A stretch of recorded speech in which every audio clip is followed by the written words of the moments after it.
Tuesday, January 26th edition of the Carolina Weather Video. Meteorologist Matthew East here with you. As we go through today's edition of the video, I'll tell you what's going to happen for the rest of the week and this weekend. And I'm also going to take a look at the longer range as we get into February and give you some thoughts as to where I think we're headed pattern-wise here as we transition from January to February. But let's start off with a look this morning from the Banner Elk web camera, courtesy of ResortCams.com. Look at the mounds of snow and ice beside the road. But even there in Banner Elk, the temperature is just above freezing at 33 degrees this morning.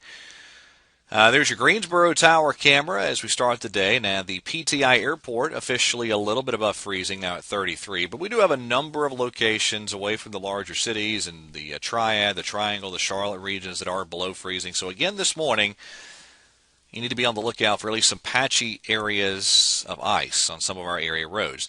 Here's the Charlotte time-lapse from yesterday. We did see some of those high clouds moving overhead from time to time, but really not a bad day at all as our Monday rolled along. And I think we'll be a little bit warmer even in some spots today in comparison to yesterday. Speaking of yesterday, there's your highs.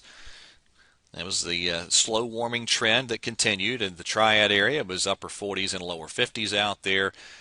Charlotte area, most folks in the low and mid-50s yesterday afternoon. And again, I think a little bit warmer even in most places as we go through the course of today. A couple of great photos to share with you. This is from Bill Barham up in Pilot Mountain. Look at the snow-covered scene there. That's a great photo. And here's another one from Bill. This is from the Hanging Rock State Park up in Stokes County. That is gorgeous.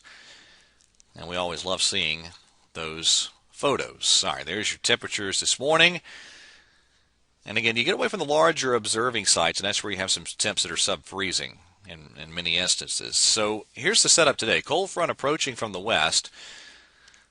Up to the north, that's where your main low pressure area is located. That's where you have some snow in parts of the Great Lakes region and near and actually behind the trailing cold front. There's where you have some showers through Kentucky, Tennessee, northern Alabama, parts of Mississippi, Louisiana, and the Texas Gulf Coast region. And that front's gradually moving in our direction. So as that front slides on in today, first of all, clouds increase the deeper we get into the day. And then tonight, that's when we have the opportunity for some rain showers. Again, notice it's behind the front, so it'll be a cool shower type of scenario, but we should be above freezing in most spots outside of the mountains. Mountains could pick up a little bit of wintry precip overnight. Piedmont will stay liquid. There's your highs this afternoon, pretty mild. And then tomorrow, the precipitation will depart early in the day. And notice even some sunshine building in for a lot of the upstate and the Piedmont and the mountain zones tomorrow. It'll be a little cooler behind that front. There's your highs tomorrow afternoon. And I've made some alterations into the forecast now. It looks like now that there's not going to be enough phasing in the upper levels to make this low pressure be intense enough to throw precipitation back into most of the Carolinas. So there's what the RPM modeling is showing, everything staying offshore. There's the latest run of the NAM, the North American model, the North American mesoscale model there, and you can see it largely stays offshore with the precipitation. Even the European model now keeps most of the precip offshore, although I do note that you do see some still on the European, some precipitation making it along the coast, but you never get it thrown back up enough into the cold air for any wintry type of precipitation now. So I've gone ahead and backed away from the precip chances Wednesday and Thursday. I'll show you a little bit more about that here in just a second. Let's look down the road. These are 850 millibar temperatures, and again, I'll show you this in more detail in just a second, but this is the European model, and notice very, very warm 850 millibar temperatures here as you get toward the first portion of next week, Sunday, Monday, Tuesday or so of next week, and then the deeper we get into the week, we see a transition to a colder pattern. And again, I'm going to talk more about that here in just a second. Before I get into that, there's your ski resort information. Just fantastic stuff. Great conditions. Almost every trail available to you if you want to head up in that direction. All right, before we get into the longer range, I wanted to show you the Canadian solution, and this is Thursday morning, and it tries to produce just a little bit of very, very brief, light, wintry precip, but again, most of that stays off to the east of where the colder air resides. All right, now before we get into the longer range as well, let me show you just a snapshot of high temperatures. This is Sunday off of the GFS model, a 0Z run. Looks like a great weekend and a great stretch of weather for early next week too. Again, the GFS model keeping the rain as well. Thursday now offshore as of the 0Z run.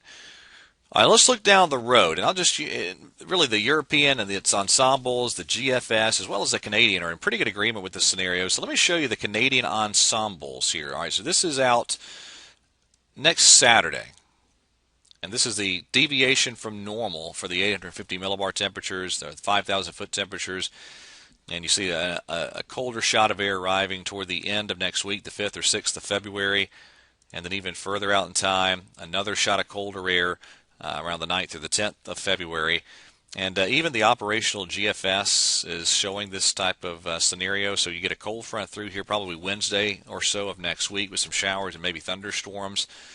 And then following that, that's a look at Saturday morning, the 6th of February, and then out to the 10th of February. It's just like a lot of cold air around. So the bottom line here is we are going to see a pretty mild stretch of weather, although it's not overly long, but I think this weekend into Monday, Tuesday, probably Wednesday of next week, we say pretty mild, and then the pattern flips back to a colder pattern again, starting the 5th or the 6th of February, and that's when we'll have to see if we can get an active storm track cranking again. But it does look like we're headed back into colder weather with potential storminess there as you get, again, beginning the 5th and 6th of February. All right, that is it for today's edition of the Carolina Weather Video. Thank you so much for watching. Have a great day, and God bless.